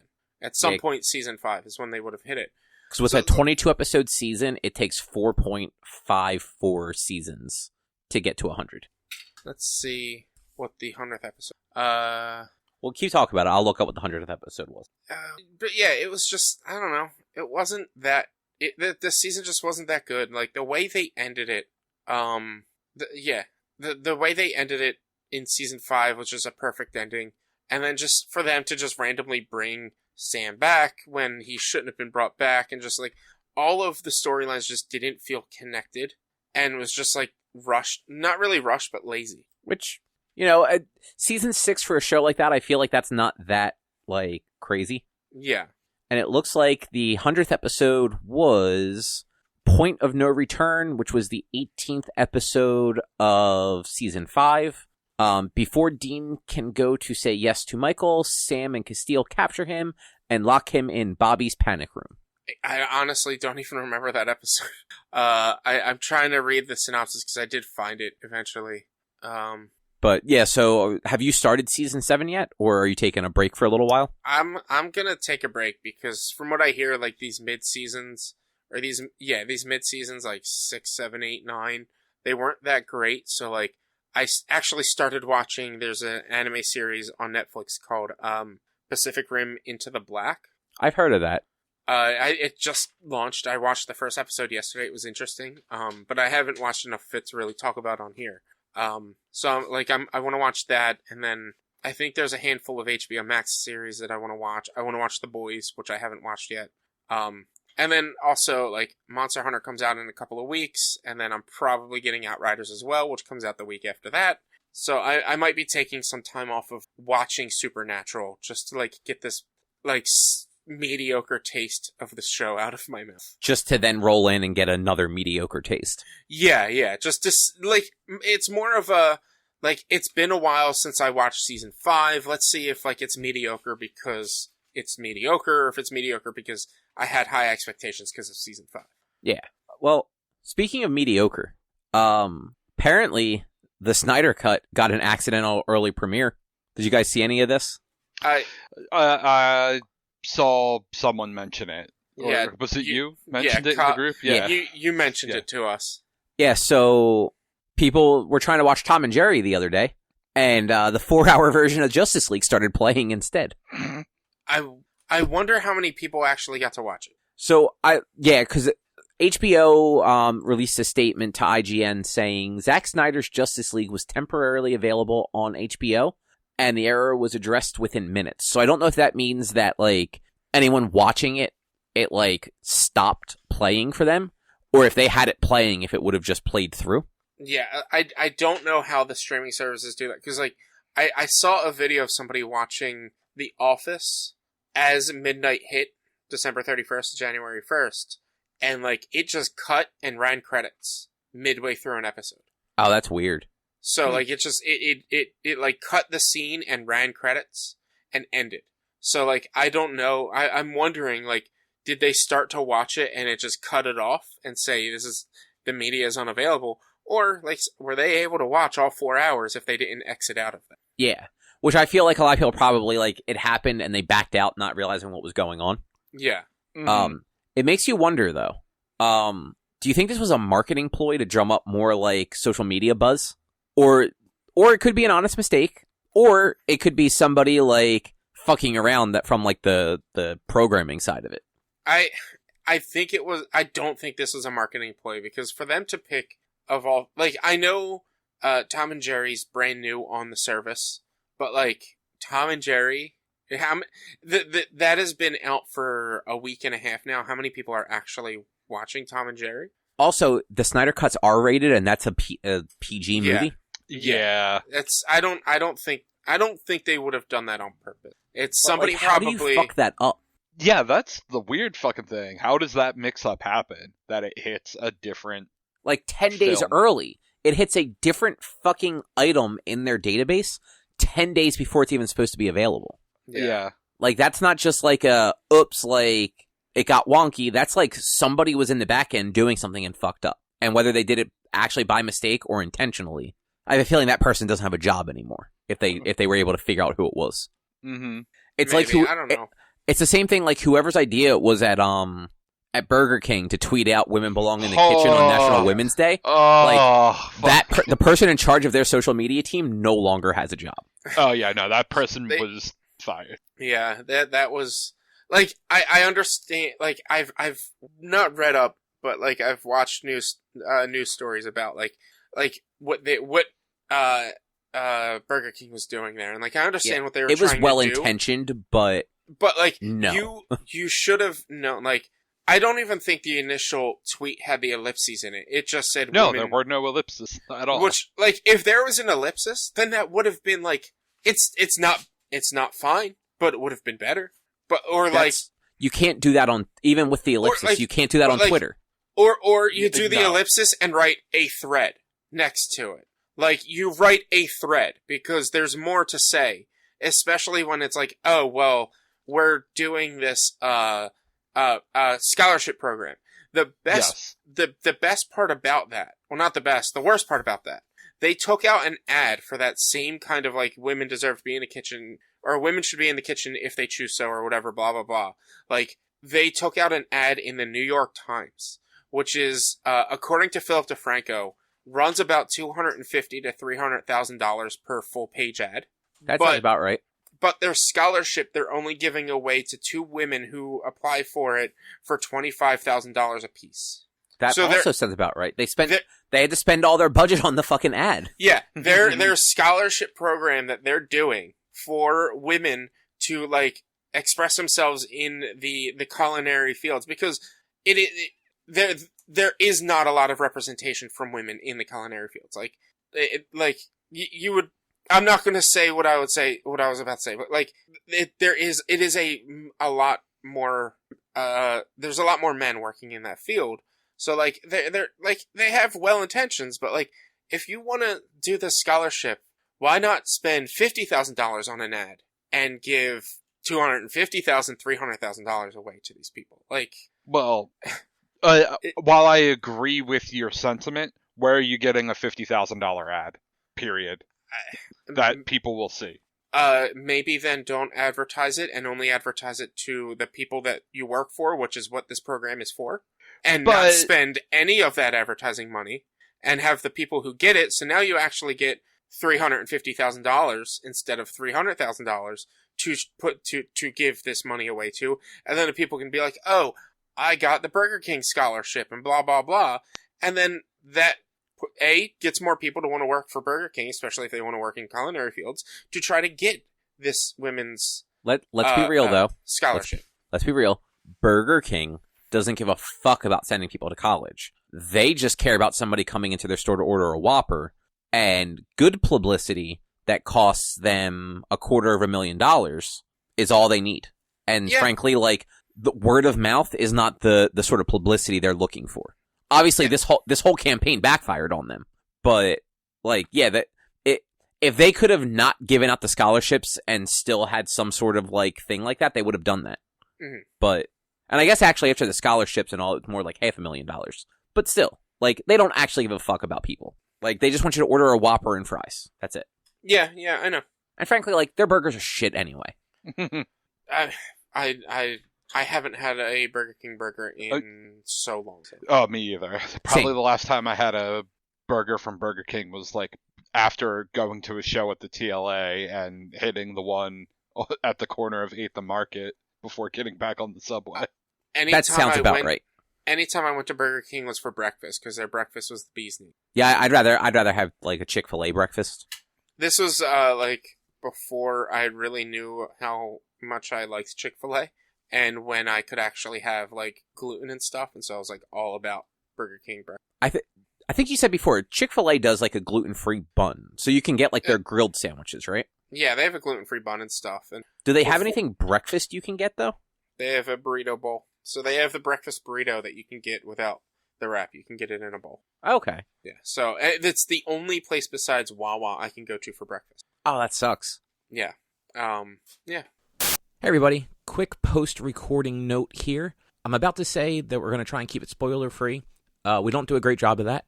So if you haven't watched the finale to Wandavision, skip ahead about 13 minutes. Or check the notes on the show to see exactly where spoilers stop. And after this, we talk about Godzilla vs. Destroya. And then we're done. Here's Wandavision. Anyway, I don't want to deep dive into it because it literally just aired and it was such like a big deal. But what did you think of the WandaVision finale? I think it ended really well. I enjoyed the series as a whole. My only problem was like episode 4, like I've said in the past. Like I don't like how they had, like, I really enjoyed the first 3 episodes, but then in my opinion, breaking the pacing to show episode 4. I understand why they did that, but I kind of wish they didn't do that. Like I wish they did it a different way. But after the fact, besides all that, like, I really enjoyed the show as a whole. And how it ended off with, like, the final confrontation with Agatha and Scarlet Witch, and also, like, the 2 credit things that they had, and the most intense fight scene ever in an MCU movie. I thought it was just all fantastic. Yeah, like that. I didn't realize until we were halfway through the episode that it was a double episode, which was exciting because like we were halfway through and we paused it for something. I'm like, oh, we're only halfway through. I thought this was going to like wrap up in like the next 5 minutes, like very abruptly. Yeah. But I'm glad like we got the most comic accurate like version of of one of the hero suits too. Mm-hmm. Like, I mean, like Iron Man and stuff like that looks like Iron Man, but like Cap never really looked like the movie Cap until the movie started coming out. But like Wanda's outfit at the end there looks very much like the modern comics that she's been in. Yeah, and I like the take that they're putting towards the name the Scarlet Witch. I like that. Like it wasn't just a name someone gave her. Like it's like in the lore built into MCU, which is like really cool. Yeah, and the fact that they actually like that Agatha actually flat out calls her magic chaos, because like in the comics, that's what it's like. She has chaos magic. That's what they call it. Yeah. Speaking of magic and stuff, have either of you guys seen the trailer for Falcon and Winter Soldier? Nope. I haven't they dropped one like a while back that I watched, but it's similar to any Marvel movie. I refuse to watch anything with it or about it until it comes out. It's literally been playing like during commercials for TV shows the last couple of days. They're arguing about something, and Sam says something about wizards, and Bucky says wizards don't exist. And Sam goes, Doctor Strange. And Bucky's like, no, he's a sorcerer. And Sam just responds, the only difference between a wizard and a sorcerer is a sorcerer doesn't wear a hat. I mean, and if that's what we're getting out of this show, I'm entirely on board. There's a lot more difference between a wizard and a sorcerer. Listen, First of all, nerd. a sorcerer has to look good and talk good, whereas a wizard just has to be book smart and carry around books. So, like, Scarlet Witch is more a wizard in this instance than she is a witch, because she's got the Darkhold. And Doctor Strange is a sorcerer. And He is the Sorcerer Supreme, motherfucker. I mean, show a little respect. This is just taking D&D 5e into account. Right, Drew? Yeah, but Scarlet Witch was born with her powers, so she's more a sorcerer. No, she wasn't. Yeah, she was. Yeah, she's a fucking mutant. No, she's not a No, mutant. not in the MCU. Well, alright, fair. And she also wasn't In the born comics with- either. She's not a mutant in was- the comics. She was... Wasn't she? Or has that been retconned? They out? retconned it. Okay, Her and fair. Pietro are both genetically created humans from the High Evolutionary. Fucking comics, guys. And in the MCU, she was given the powers for the Mind Stone. Dude, go watch episode 8 again. She had the powers as a little girl. The Mind Stone just simply amplified them. I mean, I don't think that means... I mean, yeah, she was born with it, but, like, you have to be born with some magical capabilities in order to be able to cast magic. Like... I mean, that's by your D&D bullshit. But, like, Doctor Strange didn't have any fucking magic. He just tried real hard. Yeah, but he doesn't need Tony Stark didn't have a suit of armor. He just fucking built it. Oh, by the way, I'm playing in a campaign, and you're gonna like this, Cobb. You're gonna hate it. I'm playing in a campaign where I'm running an artificer armorer, and his name is Anthony Stake. And he's a gnome, but it's absolutely Iron Man. He's got an amulet on his chest that he double presses in order to get his armor out. It's fantastic. I hate you. His backstory is his family was weapon makers, that he no longer makes weapons because they started to sell their weapons to the wrong people, and he got kidnapped by orcs. But he's been trying to find his family weapons by locating the emblem that they leave on all of them, which, because for me, aesthetically, it looks better, is a chicken leg and not a piece of steak. His name is... Man, do you ever come up with, like, your own original stuff? Yeah, all the time. But, like... I'm teasing you. I know, but, like, I'm gonna be honest, like, when it comes to comedy characters, it tends to just be straight up, like, pop culture reference. But, like, I have tons of characters who have, like... Or not tons, I have a good number of characters that have a backstory that is all, like, me. The closest thing, one of these characters, I have a monk who is, I can't remember, it's in the new book, but they can, like, heal somebody by punching them, basically. And so the only minor pop culture reference I have on that is that he heard of healing abilities in monks from a Miyagi. And the way he heals is he's going to clap his hands together and rub them before he touches the person. You're the worst. Anyway, I really enjoyed the finale. I thought they did a good job. I thought they did a good job of balancing humor and action and emotion. Mm-hmm. Like, Erica was in tears with, like, the scene with her and Vision at the end. That whole scene is like, she's basically removing the hex. All of that in the house was just such a heartstring puller. Like, it was a downer. It definitely was. Yeah, and just they finally, like, they full on showed that Monica has powers. Yeah. Like, they alluded to it with, like, the eyes and stuff like that, but, like... Yeah. Like they actually kind of showed them a little bit more. As before, she could just see power or see energy. Now she actually, like, it was showing that she, like, controls energy or something like that. She becomes energy. Yeah. Which means I don't think she can absorb energy, but she can basically become any energy, which would then give her, I assume, some amount of control over energy that, like, becomes part of her. Yeah.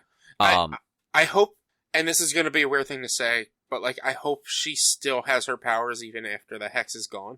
No, I think she does, because I think the whole thing is, and they mentioned it in one of the episodes, because she kept going in and out, her DNA was being changed at, like a molecular level. Yeah, thank you. That was what I was looking for. also enjoyed that like the kids got to do something. Mm-hmm. Between like them just like taking out all of the army guys and like Tommy actually grabbing the one dude's hat and then like showing up like wearing the hat and the sunglasses. Yeah. And then of course Darcy got her moment as well because she never actually got to get her moment in any of the other movies. Yeah, I mean the fact that like she was only in that episode for that one scene where she just rams the truck the guy's in and then says have fun in jail. Yeah. Like, I mean, it fit the character, but it was kind of a bummer because she's also a fun character. Yeah, she's a great but, like, even at the end, she's like, briefings are for losers or something like that, so she wasn't even there for the debrief. Yeah, exactly. But yeah, it was a good episode. I was expecting a cameo in one of the two stingers. In either of the two stingers. So the first one was in the movie theater, and I was expecting a Sam Jackson, Nick Fury cameo in the movie theater, like, on screen, if you know what I'm saying. Yeah. And then for the post-credits one, I was expecting like a Doctor Strange cameo or something, like to walk into the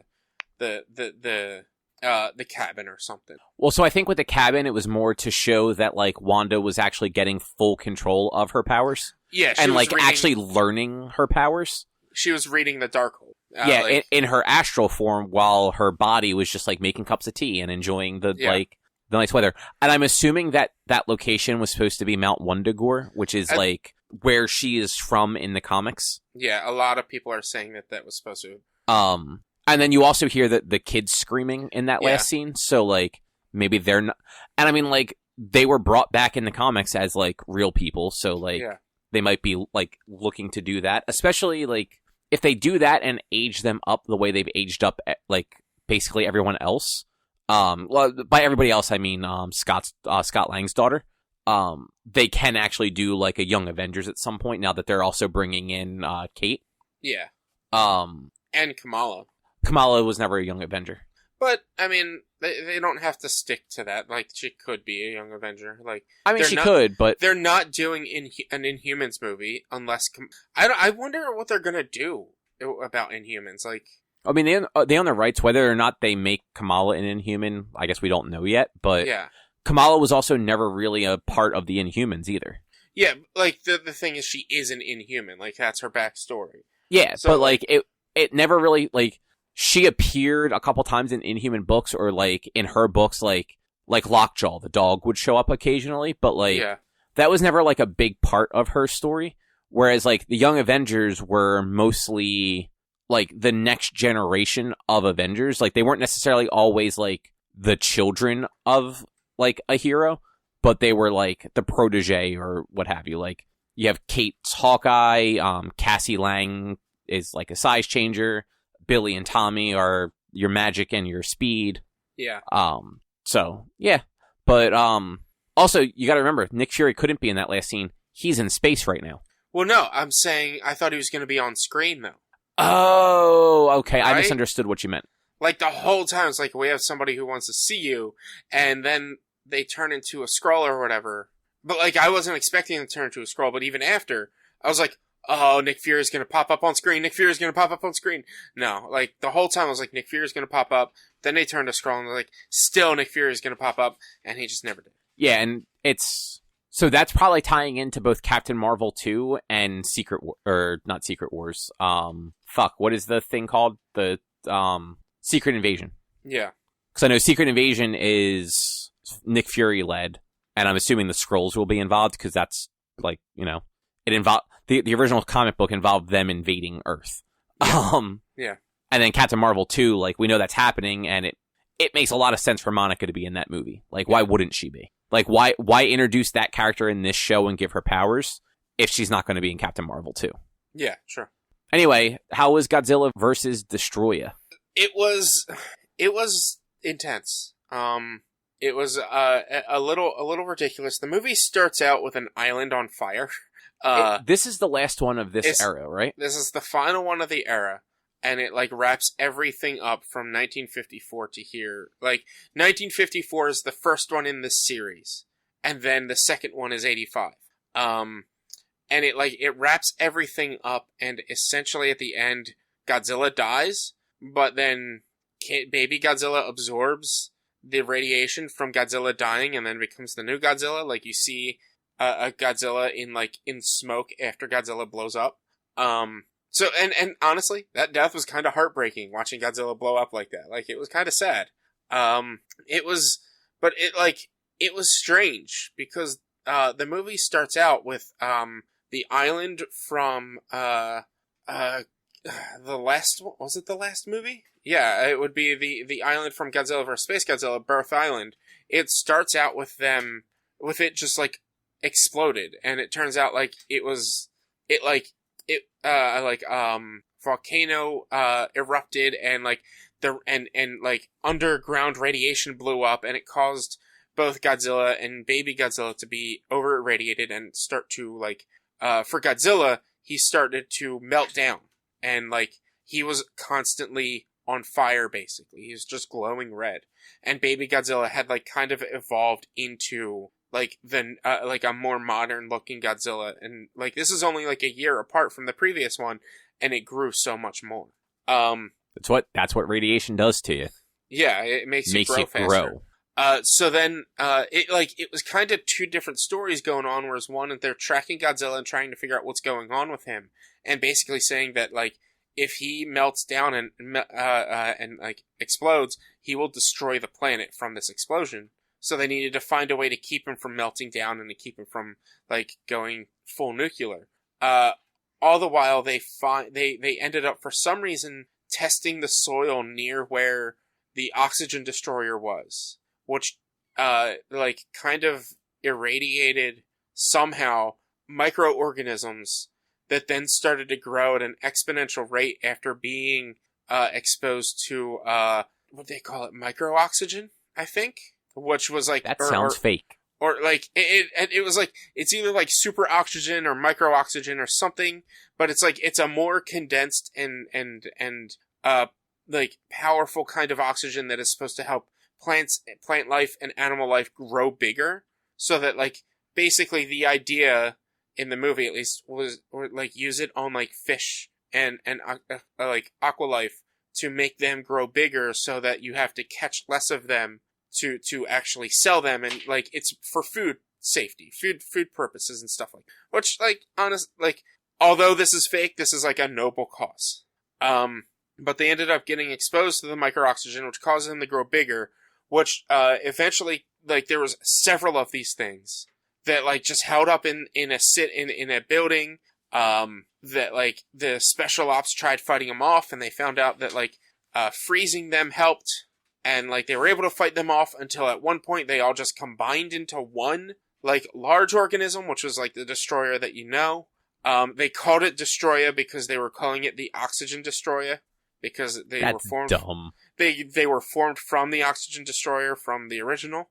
And it was just, like, it was an interesting and kind of intense movie, although, like, weird, with two separate storylines. The one, it's, like, tracking Godzilla, finding out why he is coming to land, which learning that he's coming to land because he's going after baby Godzilla, tracking baby Godzilla, finding where he's going, and then directing them all to fight Destroyer because Destroyer is gonna, like, is attacking the world, and then Destroyer just fighting the fight between Godzilla and Destroyer. It was just, like, crazy, and, like, Destroyer's an awesome monster. He's got, like, this large horn on his head. He uses it to slash. He, like, cuts Godzilla almost in half at one point. Like, it was, like, crazy. But then as, like, Godzilla is, like, melting down more and more and more, like, he's getting more powerful, so his attacks are getting stronger against Destroyer.